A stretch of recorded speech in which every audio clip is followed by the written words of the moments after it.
आज का वीडियो बहुत ज़्यादा इंटरेस्टिंग होने वाला है बिकॉज जो होनसा कंज्यूमर है इनका हम बिजनेस अच्छे से एनालाइज करने वाले हैं। बिकॉज यहाँ पे ये जो सेगमेंट है मुझे बहुत ही अच्छे से समझ आता है, तो वो मैं आज आपको समझाने वाला हूँ। राइट, तो अभी देखो जो होनसा कंज्यूमर है इनका जो अर्निंग है वो आने के बाद स्टॉक प्राइस में बहुत बड़ा फॉल देखने को मिला है, अराउंड 34% का। राइट, तो 34% का फॉल देखने को मिला है। क्या रिजल्ट इतना ख़राब आया?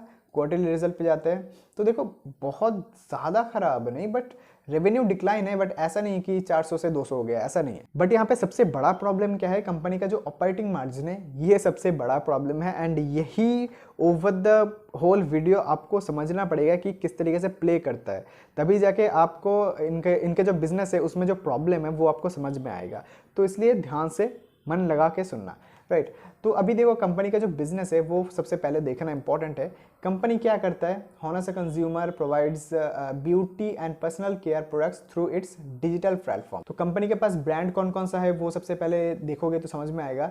मामा अर्थ है जो कि बहुत ज़्यादा फेमस है, आप सबको पता है। मामा अर्थ के बारे में नहीं पता तो आप एक बार फोटो देखोगे तो आपको ज़रूर याद आ जाएगा। ये जो है मामा अर्थ है, इमेजेस में जाते तो आपको याद आ जाएगा। राइट, ये मामा अर्थ आपको दिखेगा, आजकल नॉर्मल रिटेल स्टोर पे भी दिखता है। राइट, हर एक जगह पे किसी भी दुकान पे जाओगे वहाँ पे भी दिख जाता है, तो बहुत ज़्यादा फेमस है। एंड आपके लिए एक फ़न फैक्ट कि ये जो मामाअर्थ का हेयर ऑयल होता है, इवन किसी भी कंपनी का जो हेयर ऑयल होता है, एंड वो लगाने के बाद आपको लगता है कि हेयर ग्रोथ हो जाएगा, बट एक्चुअल में ऐसा कुछ भी नहीं होता साइंटिफिकली देखा जाए। बिकॉज इसका रीज़न ये होता है कि हमारा जो स्कैल्प होता है ना वो खुद ही बहुत ज़्यादा ऑयली होता है। एंड वहाँ पे अगर आप और ज़्यादा ऑयल लगाओगे तो आपका जो ऑयल ग्लैंड्स है वो क्लॉग हो जाएगा। राइट, डैंड्रफ हो जाएगा, जो बम्प होता है छोटे छोटे वो भी हो जाएगा। ठीक है, तो इसलिए हेयर के जो स्कैल्प है, मतलब हमारे जो सर के स्कैल्प होता है ना, वहाँ पे तेल नहीं लगाना होता, ऑयल नहीं लगाना होता है। आपको ऑयल कहाँ लगाना होता है? आपको ऑयल लगाना होता है जो हमारा हेयर्स होता है ना वहाँ पे लगाना होता है, ना कि स्कैल्प पे। राइट, बिकॉज ऑयल का काम है कंडीशनिंग करना। ये चीज़ आपको हेल्प करेगा बहुत ज़्यादा अपनी केयर करने में, जो मैं सिखा रहा हूँ। ठीक है, अब स्टॉक मार्केट के साथ साथ कुछ दूसरी चीज़ें भी लाइफ के लिए जो इम्पोर्टेंट है वो सीखना भी इम्पोर्टेंट होता है। तो हेयर ऑयल हेयर को कंडीशन करता है। आप वो चीज़ कंडीशनर लगा के भी कर सकते हो, आप वो चीज़ जो सीरम है, हेयर सीरम है, वो लगा के भी कर सकते हो। अब फीमेल्स को हेयर ऑयल की ज़रूरत इसलिए होता है बिकॉज उनका जो हेयर है वो बहुत लंबा होता है, उसमें अगर आप वो कंडीशनर या फिर जो सीरम होता है वो लगाने जाओगे बहुत सारा लग जाता है। राइट, एंड उसका कॉस्टिंग बहुत ज़्यादा आ जाता है। तो इसलिए इफेक्टिव एंड बढ़िया यही रहता है कि ऑयल लगाया जाए। राइट, एंड वो लगाना होता है हेयर्स पे, ना कि रूट पे। समझ में आ गया? एंड एक चीज़ है कि बहुत लोगों को लगेगा कि हेयर पे अगर हम जो ऑयल है वो लगाने के बाद बहुत बार हेयर ग्रोथ दिखता है, वो क्यों होता है? वो होता है एक साइकिल की वजह से। जैसे कि हमने अपने लास्ट वीडियो में समझाया था, लास्ट वीडियो में तो नहीं, आई गेस ये जो 3 ईयर लो वाला वीडियो है इसमें हमने समझाया था क्या, एक साइकिलिकल जैसे कि इंडस्ट्री होता है जहाँ पे कंपनी का जब प्रॉफिट मार्जिन पीक पे होता है तब लगता है बहुत ही सस्ता है। क्यों? बिकॉज पीई बहुत कम होता है, कंपनी का जो प्रॉफिट है वो पीक पे है, इसी वजह से पी रिड्यूस हो जाता है। एंड तब आपको लगता है क्या कंपनी सस्ता मिल रहा है, बट क्या एक्चुअली में कंपनी सस्ता मिलता है? नहीं मिलता। क्यों? बिकॉज वो एक सिक्लिकल कंपनी है। एंड ठीक उसी तरीके से जो हमारा हेयर है ना वो भी साइकिल में ग्रो करता है। ठीक है, एंड जब आपका हेयर कंडीशन बहुत ही ख़राब हो जाता है, आपको लगता है नहीं नहीं अब तो कुछ करना ही पड़ेगा, तब जाके आप हेयर ऑयल लगाते हो। एंड तब जाके आपका जो साइकिल है वो एंड होता है, जो ख़राब होने का साइकिल है ना वो एंड होता है, एंड फिर से नए हेयर्स जो आना स्टार्ट हो जाता है। एंड तभी आप जो हेयर ऑयल है वो लगाते हो, एंड आपको लगता है नहीं नहीं ये तो मैजिक हो गया हेयर ऑयल लगा के, जबकि ऐसा कुछ भी नहीं हुआ। अगर आपको हेयर की प्रॉब्लम है तो एक डॉक्टर के पास जाओ, ये सब हेयर ऑयल लगा के कुछ नहीं होने वाला। एंड अगर ये नहीं पता है कि कौन से डॉक्टर के पास जाना है तो एक अच्छे डर्मैट के पास जाओ, because dermat skin, hair and nails को ट्रीट करता है। मेन बात यह है कि हमारा जो हेयर है वो ड्राई हो जाता है, फ्रीजी हो जाता है, उसका ब्रेकेज हो जाता है, तो उसको प्रिवेंट करने के लिए हम हेयर ऑयल यूज़ करते हैं, दैट्स इट, और कुछ भी नहीं है। तो अभी बहुत ज़्यादा आउट ऑफ टॉपिक चले गए थे हम, तो अभी मेन टॉपिक पे जाते हैं। एंड देन जो कंपनी है वो है डर्माको, देन है डॉक्टर शेट, एंड दूसरे जो ब्रांड्स है वो उतना खास नहीं है। बट ये जो 3 ब्रांड है ये बहुत ज़्यादा वेल नोन है जो स्किन केयर इंडस्ट्री है, जो सेल्फ केयर इंडस्ट्री है उसमें। एंड यहाँ पे जो मेन मार्केट पोजीशन है इनका तो आपको देखने को मिलेगा, Honasa is India's largest digital first beauty and personal care company, BPC company बोलते हैं इसको, बाय रेवेन्यू इन FY24। तो FY24 का डाटा है।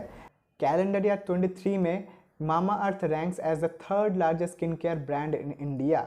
तो ये 23 का डाटा है। एंड पर्सनली मुझे लगता है, सिंस मुझे इस इंडस्ट्री में थोड़ा इंटरेस्ट है, तो उस हिसाब से मुझे पर्सनली लगता है कि अभी जो मामाअर्थ का ये जो ग्लो है वो थोड़ा सा डिक्लाइनिंग पे है। उसका रीज़न मैं आपको बताऊंगा। 65% रेवेन्यू आता है वो ऑनलाइन सेल्स से आता है, बाकी का जो रेवेन्यू है वो नॉर्मल जो स्टोर है, ऑफलाइन स्टोर है, वहाँ से आता है। एंड यहाँ पे ऑफलाइन में जो FMCG है वहाँ पे देखो, प्रोडक्ट को सेल करना आपके ब्रांड वैल्यू के ऊपर डिपेंड होता है। जो आपका प्रोडक्ट है वो सेल होगा कि नहीं होगा वो आपके ब्रांड वैल्यू के ऊपर डिपेंड होता है। जब आप कोई भी नॉर्मल FMCG स्टोर पे अपना प्रोडक्ट रख देते हो, बट यहाँ पे अगर आप उसकी जगह किसी भी मेडिकल स्टोर पे कोई भी प्रोडक्ट रखते हो एंड उसमें ज़्यादा कमीशन देते हो, थोड़ा सा दिमाग लगा के, तो वहाँ पे आपका जो प्रोडक्ट है वो सेल होने का चांसेस बहुत ज़्यादा इंक्रीज़ हो जाता है। आपको ब्रांड वैल्यू की ज़रूरत नहीं होती। तो ये थोड़ा सा ट्रिकी चीज़ है जो कि मैंने दूसरे ब्रांड्स के लिए नोटिस किया है। एंड ये चीज़ अगर ये कंपनी करते तो इनको थोड़ा बहुत फ़ायदा देखने को मिलता है। बट फिलहाल के लिए जो नॉर्मल FMCG स्टोर है वहाँ पे इनका प्रोडक्ट देखने को हमको मिलता है, जहाँ पे ब्रांड वैल्यू बहुत इंपॉर्टेंट होता है। देन अगर हम मेन प्रॉब्लम पे पहुँचते हैं कि जिस वजह से कंपनी में सबसे बड़ा मेन प्रॉब्लम है, वो है कंपनी का हाई एडवर्टीजमेंट एक्सपेंडिचर, जो कि आपको देखने को मिलेगा। जो रेवेन्यू है उसका अराउंड 40% है, 40%। तो आपको लग सकता है कि यार 40% अगर कंपनी रेवेन्यू का 40% अगर एडवर्टीजमेंट में स्पेंड कर सकता है, तो इसका मतलब अगर कंपनी जो अपना एडवर्टीजमेंट है उसको कम कर दे तो कंपनी ईजिली अपना अच्छा खासा मार्जिन बचा सकता है। बिकॉज 40% मार्जिन उनका कहाँ जाता है, 40% उनका एडवर्टीजमेंट पे जाता है, ऐसा आपको लग रहा है। बट एक्चुअली में इस इंडस्ट्री को अगर आप थोड़ा सा समझोगे तो आपको समझ में आएगा कि चीज़ें एक्चुअली में ऐसा है नहीं, इतना आसान है नहीं एडवर्टीजमेंट एक्सपेंडिचर को कट करना। इसका रीज़न क्या है?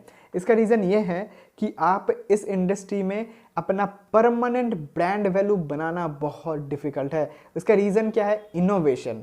बिकॉज मैं आपको एक एग्जांपल देता हूँ, बिकॉज आज हम फेस टू फेस ही बात करेंगे ज़्यादा, तो आपको बिजनेस जो इंडस्ट्री है वो आपको समझने को मिलेगा। जैसे कि स्किन केयर में एक मैं अगर प्रोडक्ट की बात करूँ जो कि है सपोज पॉलीग्लूटामिक एसिड, राइट। तो ये जो चीज़ है पर्टिकुलरली, इसका अभी तक क्रेज़ इंडिया में आया नहीं है, तो इसका क्रेज़ इंडिया में आना बाकी है।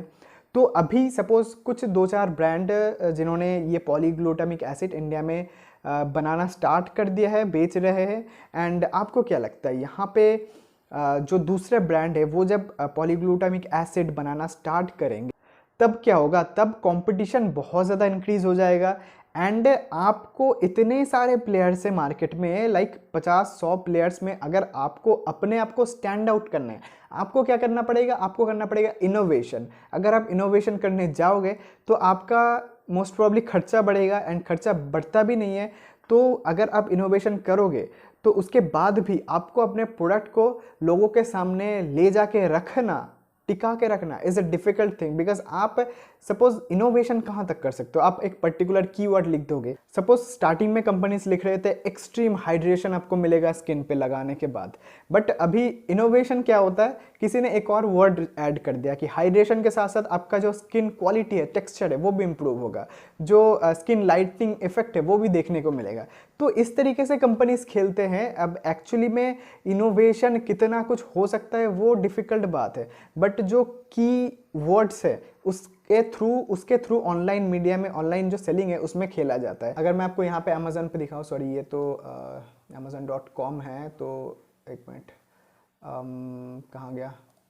ये भी amazon.com है, सॉरी एक सेकेंड, आई गेस ये हुआ, हाँ ये इंडिया में आ गया। तो यहाँ पे अगर आप सर्च करोगे, सपोज आप सनस्क्रीन सर्च करते हो, राइट, तो यहाँ पे एक इम्पॉर्टेंट चीज़ आपके लिए कि सनस्क्रीन होता है, नॉट क्रीम। सनस्क्रीन नहीं होता, स्क्रीन होता है, लाइक जो स्क्रीन प्रोटेक्टर, तो वो सनस्क्रीन, राइट। तो यहाँ पे अगर आप देखोगे, ध्यान से देखना कि गार्नियर आपको देखने को मिलेगा, डॉट एंड की देखने को मिलेगा, डर्मा को, ये मामाअर्थ का ब्रांड है, लैक्मी है, डॉट एंड की है, देन यहाँ पे आपको डर्माको देखने को मिलेगा, देन डी कॉन्ट्रास्ट है, देन मिनिमलिस्ट है, एंड देन ये जो डॉक्टर शेट है ये मामाअर्थ का मतलब उस ब्रांड का है, अपने ब्रांड का जो डिस्कस कर रहे थे, मतलब अपना तो ब्रांड नहीं है, मैं नहीं खरीदूंगा ये कंपनी। बट उसके बाद है आपका यहाँ पे लैक्मी वगैरह है, तो बहुत सारे फॉक्सटेल है, राइट। देन यहाँ पे न्यूट्रोजेना है, देन यहाँ पे कॉन्शियस केमिस्ट है, राइट। तो विश केयर है, बायोटिक है, तो यहाँ पे बहुत सारा कंपटीशन है, बहुत सारा। तो हर दिन नया नया ब्रांड आता रहता है, एंड जो नए नए कीवर्ड्स है उनके साथ खेला जाता है, थोड़ा बहुत जो इंग्रेडिएंट्स है उसको ट्विक करके 10 तरह के नाम दिया जाता है। तो ये सभी जो गेम है इसमें एट द एंड क्या होता है पता है, इसमें एट द एंड जो कंज्यूमर है वो होता है कंफ्यूज, एंड जब एक कंज्यूमर कंफ्यूज होगा तो उसको एजुकेट करने के लिए चाहिए कोई लोग, एंड वो जाएगा कहाँ पे, वो जाएगा यूट्यूब पे जाकर 4 इन्फ्लुएंसर को वो देखेगा, एंड देखने के बाद उनको क्या लगेगा, जो वो इन्फ्लुएंसर उस पर्टिकुलर टाइम में प्रमोट कर रहे हैं एंड खुद यूज़ कर रहे हैं अपने स्किन पे, तो वही चीज़ अगर अच्छा लगता है वो जो कस्टमर है उनको, तो वो ऑर्डर करते हैं। एंड 6 महीने बाद अगर उसी इन्फ्लुएंसर ने किसी और कंपनी का प्रोडक्ट यूज़ करना स्टार्ट कर दिया, तो अपना जो कस्टमर है वो देखेगा कि यार उसने प्रोडक्ट चेंज किया है। एंड जो साइकोलॉजी है, जो इस सेगमेंट के जो कस्टमर है उनका जो साइकोलॉजी है, ये इस तरीके से काम करते हैं कि अगर वो जो इन्फ्लुएंसर है उन्होंने प्रोडक्ट चेंज कर दिया 6 महीने बाद, इसका मतलब क्या कि उन्होंने अपग्रेड किया है, कुछ अच्छा बेटर की तरफ अपग्रेड किया है। तो इसका मतलब क्या, मैं एज ए कंज्यूमर, मैं एज ए कस्टमर उसको देख के मैं भी जो बेटर है उसकी तरफ अपग्रेड करूँगा, अपना जो चॉइस है उसको। समझ में आ रहा है कि किस तरीके से जो चॉइस है वो चेंज होता रहता है। एंड यहाँ पे आप स्टिक करके रखना बहुत डिफिकल्ट है, एंड स्टिक करके रखने के लिए, अपने आप को बचा के रखने के लिए मार्केट में आपको क्या करना पड़ेगा, आपको करना पड़ेगा हैवी एडवर्टीजमेंट। अगर आप एडवर्टीजमेंट नहीं करोगे आपका रेवेन्यू बहुत ज़्यादा ड्रॉप हो जाएगा, because at the end market में आपकी जगह लेने के लिए और 4 लोग हर रोज़ आते रहते हैं। एंड इस सेगमेंट में आप कुछ ऐसा एक्स्ट्रा ऑर्डिनरी कर ही नहीं सकते जो कि आपके कॉम्पिटिटर्स नहीं कर सकते। तो इसका मतलब क्या, आपके बीच में और आपके कॉम्पिटिटर्स के बीच में कोई भी फ़र्क नहीं रहता, बस फ़र्क इतना रहता है कि कौन कितने सस्ते में प्रोडक्ट को बना सकता है। एंड जब आप एक लिमिट के बाद प्रोडक्ट को सस्ता करने की कोशिश करोगे तब आप चीप इंग्रेडिएंट का यूज़ करोगे। एंड अभी तो सोशल मीडिया पे ये सब चीज़ें समझाने के लिए लोग आ ही गए। एंड आजकल जो डॉक्टर्स है, जो डर्मेट है, तो वो सब भी बहुत ज़्यादा एक्टिव है यूट्यूब पे, राइट, सोशल मीडिया पे। तो उस हिसाब से आपको देखना पड़ेगा कि कस्टमर का जो इंटरेस्ट है वो एक जगह पे स्टिक नहीं रहने वाला। तो मेन बात यह है कि कंपनी के पास कोई भी मोट नहीं है, कोई भी कॉम्पिटिटिव एडवांटेज नहीं है। एंड अगर कंपनी के पास कॉम्पिटिटिव एडवांटेज नहीं होता है तो उस केस में कंपनी अपना जो एडवर्टीजमेंट कॉस्ट है उसको अगर कट करता है तो इंस्टेंट आपको रेवेन्यू में ड्रॉप देखने को मिलेगा। एंड अगर कंपनी का रेवेन्यू ड्रॉप होता है तो फिर तो आप समझ ही रहे हो शेयर प्राइस में क्या होगा। तो ये जो बिज़नेस है ये लॉन्ग टर्म में भी बहुत ज़्यादा बढ़िया दिखता नहीं है, बिकॉज एट द एंड आपका जो मार्केटिंग कॉस्ट है वो बहुत ज़्यादा आएगा। एंड अगर आप थोड़ा बहुत एडजस्टमेंट करके बिजनेस को थोड़ा बहुत ऑप्टिमाइज करके थोड़ा सा प्रॉफिट निकाल भी देते हो, तब भी एक B2C सेगमेंट का जो ब्रांड है उसका अगर थोड़ा सा प्रॉफिट आता है तब भी कंपनी को वैल्यू नहीं मिलेगा मार्केट में, बिकॉज B2C के ब्रांड का प्रॉफिट ज़्यादा हमेशा होना चाहिए, वो बहुत ही ईजिली पॉसिबल होता है। बट इस कंपनी के केस में बहुत ही डिफिकल्ट है, जो कि आपको समझ में आ ही रहा है, बिकॉज कंपनी के पास मोट नहीं है एंड कंपटीशन बहुत ज़्यादा है। अगर कंपनी का 40% एडवर्टीजमेंट पे जाता है, अदरवाइज लोग खरीदते नहीं है, तो समझ ही रहे हो कंपनी का ब्रांड वैल्यू क्या है। ठीक है, सपोज एप्पल को एडवर्टीजमेंट बहुत ज़्यादा करने की ज़रूरत है नहीं है, समझ रहे हो ना किस तरीके से सोचना होता है कि कंपनी बहुत ज़्यादा एडवर्टीजमेंट नहीं कर रहा है फिर भी इनका रेवेन्यू इंक्रीज हो जा रहा है, तो इसका मतलब कंपनी में क्वालिटी है, कंपनी के पास ब्रांड वैल्यू है। बट कंपनी हैवीली एडवर्टीजमेंट कर रहा है, उस वजह से कंपनी का जो रेवेन्यू है वो इंक्रीज हो रहा है, तो उसका कोई गारंटी नहीं है कि ब्रांड वैल्यू बन रहा है कि नहीं बन रहा। अगर आपके पास एज है तो ब्रांड वैल्यू बनेगा, नहीं है तो नहीं बनेगा। तो अभी यहाँ पे क्या करना चाहिए, तो देखो आई होप आपको वीडियो देख के इतना तो आइडिया लग ही गया होगा कि मुझे तो बिल्कुल भी इंटरेस्ट इस कंपनी में है नहीं। ओवरऑल मुझे लगता नहीं है कि कुछ खास हो पाएगा इस कंपनी में। एंड अगर आपके पास है तो आपको अपना कॉल लेना है, वो तो मैं कुछ नहीं बोल सकता। एंड अगर आपको मतलब इन सभी चीज़ों में स्किन केयर वगैरह में इंटरेस्ट है तो धीरे धीरे आपको ये भी सिखाते रहेंगे, बिकॉज हमको हेल्थ वेल्थ हर एक चीज़ में इंटरेस्ट है। तो वो सब धीरे धीरे डिस्कस करते रहेंगे। एंड अगर आपको स्टॉक मार्केट सीखना है तो उस केस में आपको क्या करना है, हमारे चैनल पे बहुत सारे वीडियोस है सीखने के लिए, जाओ जाके देखो सीखो, बहुत कुछ सीखने को मिलेगा। तो फिर मिलते हैं अगली वीडियो में, शेयर करना सब्सक्राइब करना मत भूलना। फिर मिलते हैं अगली वीडियो में, तब तक के लिए बाय।